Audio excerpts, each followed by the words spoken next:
राधे राधे दोस्तों, कैसे हो आप सब। आई होप आप सब अच्छे होंगे। बहुत बहुत स्वागत है आप सभी का। और आज आप इस वीडियो में जानेंगे कि 20 नवंबर दिन सोमवार को हमें अपने आंगनवाड़ी केंद्रों पर कौन कौन सी गतिविधि करानी है और किस तरीके से करानी है। तो चलिए जान लेते हैं। सबसे पहले हमें बच्चों का स्वागत करना है, उसके बाद प्रार्थना करानी है, उसके बाद नाम टैग की गतिविधि, उसके बाद स्वच्छता जाँच, उसके बाद कैलेंडर आधारित गतिविधि और उसके बाद हमें थीम आधारित चर्चा करनी होती है।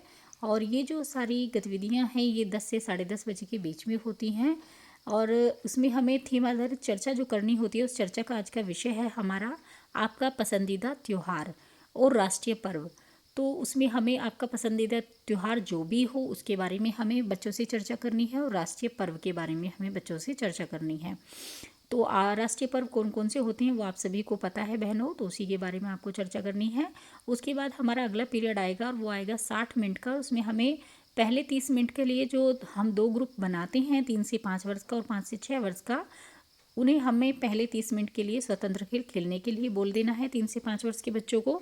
और जो 5 से 6 वर्ष के बच्चे हैं उनको हमें गतिविधि करानी है हल्का भारी। तो हल्का भारी में हमें वस्तुओं से कराना है। कोई भी हम 2 वस्तु ले लेंगे, एक हल्की ले लेंगे और एक भारी ले लेंगे। तो उसमें बच्चों को हम उसको उठा करके बताएंगे, पूछेंगे कि कौन सी वस्तु हल्की है और कौन सी भारी है। तो इस तरीके से गतिविधि करानी है। उसके बाद हमें इन बच्चों को स्वतंत्र खेल खेलने के लिए बोल देना है। अपने आप से बच्चे जो भी उनका पसंद हो वो खेलें 30 मिनट के लिए। और जो 3 से 5 वर्ष के बच्चे हमारे स्वतंत्र खेल खेल रहे थे उनको हमें गतिविधि करानी है अलग क्या है। तो अलग क्या है, ये जो गतिविधि है वो कई तरीके से की जाती है। जैसे कि हम सबसे पहले शुरू में जो सबसे पहले बच्चों को गतिविधि कराते हैं अलग क्या में कि 3 हम बिल्कुल एक समान पेंसिल ले लेते हैं और फिर बीच में हम एक रबड़ रख देते हैं। मतलब एक रबड़ रखेंगे और 3 बराबर से पेंसिल ले लेंगे। तो उसमें हम बच्चों से पूछ लेंगे कि इसमें अलग क्या है, क्योंकि 3 तो एक समान पेंसिल हो गई और फिर एक अकेली जो चीज़ हुई वो रबड़ हुई, तो रबड़ उसमें अलग है। तो इस तरीके से हम ये गतिविधि पहले बच्चों को करके दिखाएंगे, उसके बाद उनसे पूछेंगे। ये दूसरी तरीके से इस तरीके से होती है जैसे कि मैंने आपको पहले भी बताया है। एक तरीका तो ये हो गया। दूसरा हो गया हम कुछ पत्तियां रख लेंगे, 3 तरह की, मतलब 3 पत्तियां हम रख लेंगे पेड़ की, और एक हम फूल रख लेंगे उसमें। तो एक 3 पत्ती एक सी हो गई और एक फूल हो गया, तो उसमें फूल अलग हो गया। इस तरीके से भी होती है। दूसरा हम इस तरीके से भी होती है जैसे कि मैंने आपको दिखाया भी था कि 3 हम फूलों के कार्ड रख लेंगे और एक फल का कार्ड रख लेंगे, या फिर 3 पशुओं के कार्ड रख लेंगे और एक पक्षी का कार्ड रख लेंगे। तो इस तरीके से भी अलग क्या है ये गतिविधि होती है। और जो एक लास्ट गतिविधि जो होती है अलग क्या है में, वो होती है जैसे कि 3 हाथी हैं, वो एक समान हैं, एक ही तरह से एक ही दिशा में खड़े हुए हैं। और एक हाथी जो कार्ड है एक हाथी का, वो एक हाथी एक चित्र में दूसरी दिशा में मुंह करके खड़ा हुआ है।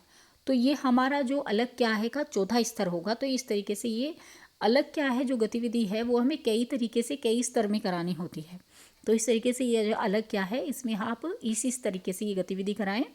उसके बाद मतलब पहले हमें देखना है कि पहले हम आसान तरीके से कराते हैं, जो आसान है सबसे पहले, जैसे कि 3 पेंसिल और एक रबड़ रख ली हमने इस तरीके से।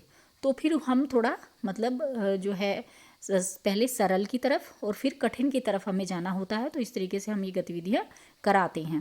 उसके बाद बहनों हमारा अगला पीरियड आएगा, वो होगा 30 मिनट का, और उसमें हमें सभी बच्चों को एक साथ कर लेना है। और उसमें हमें कराना है हम बाजार जाएंगे। ये जो गतिविधि है वो हम सभी बच्चों को एक साथ करके कराएंगे। हम सभी बच्चों को इकट्ठा कर लेंगे गोले में, एक के पीछे एक बच्चा, इस तरीके से जैसे रेल चलती है इस तरीके से गोले में बच्चे चलेंगे, एक दूसरे के पीछे बच्चे दौड़ेंगे। और उसमें सब बच्चों को बोलते जाना है हम बाजार जाएंगे, ढेर जलेबी खाएंगे। तो इस तरीके से बच्चे बोलते रहेंगे। और फिर हम जब उनको ये गतिविधि कराएंगे, बच्चे तो इस तरीके से बोलेंगे, लेकिन जब हम बीच में ही एकदम से संख्या हमको बोलनी है, जैसे 2 की संख्या एकदम से हम बोलेंगे बीच में 2, तो 2-2 बच्चों के ग्रुप एक साथ खड़े हो जाएंगे। मतलब 2-2 बच्चों के ग्रुप आपस में बच्चे बना लेंगे। उसके बाद हम फिर दोबारा से शुरू करेंगे हम बाजार जाएंगे, ढेर जलेबी खाएंगे। उसके बाद फिर आप संख्या बोलना 3 या 4 या 5, इस तरीके से बच्चे जो है संख्या बनाकर ग्रुप में, मतलब एकदम से एक दूसरे को पकड़ कर के खड़े हो जाएंगे। ये जो है उनको संख्या बनानी है, इससे उनको पता चलता है कि 2 कितने होते हैं। तो 2 बच्चे एक साथ खड़े होंगे तो 2-2 की संख्या बन जाएगी। और फिर 3 आप बोलेंगे तो 3-3 बच्चे एक साथ खड़े हो जाएंगे। इस तरीके से ग्रुप में खड़ा होना है, बच्चों को पहले बताना है फिर कराना है। उसके बाद हमारा अगले 30 मिनट आएंगे और उसमें हमें दो ग्रुपों में बच्चों को अलग कर लेना है, 3 से 5, 5 से 6, और 3 से 5 वर्ष के बच्चों को हमें रचनात्मक कराना है, ओरिगामी। तो उसमें मैंने आपको पहले भी बताया था कि किस तरीके से होता है ये। हमें पेपर से कराना है ये, अखबार का आप ले लीजिए टुकड़े, या फिर कोई बेकार पेपर हो आप वो ले लीजिए, जिसमें हम जैसे कि पहले बनाते थे बचपन में, हवाई जहाज़ बना दिया, नाव बना दी पानी में चलाने वाली। तो इस तरीके से ये जो है कागज़ से हमें बच्चों को बॉल बनानी, पंखा बना दिया कागज़ से। तो इस तरीके की चीज़ें बच्चों से बनवानी हैं। उसके बाद हमारा 5 से 6 वर्ष के बच्चों की गतिविधि है, वो है हिंदी अक्षरों को लिखना बिंदुओं को जोड़कर। तो आपको डॉट डॉट करके च और बै, ये 2 अक्षर बच्चों को दे देने हैं, वो जोड़कर इसको लिखेंगे, पूरा करेंगे। उसके बाद अगली 30 मिनट आएगी हमारी, वो होती है कहानी या भावगीत की। तो इसमें हमें कहानी सुनानी है बच्चों को, और कहानी की किताब से उसका नाम है चींची चिड़िया। चींची चिड़िया वाली आपको कहानी सुनानी है। और बस यही सारी गतिविधियां हैं बहनों जो हमें 20 नवंबर को करानी है, यानी कि सोमवार को। और प्लीज़ कराइएगा ज़रूर। तो आज की वीडियो में इतना ही, मिलेंगे कल एक नई वीडियो के साथ। खुश रहिए, मस्त रहिए, मुस्कुराते रहिए। राधे राधे।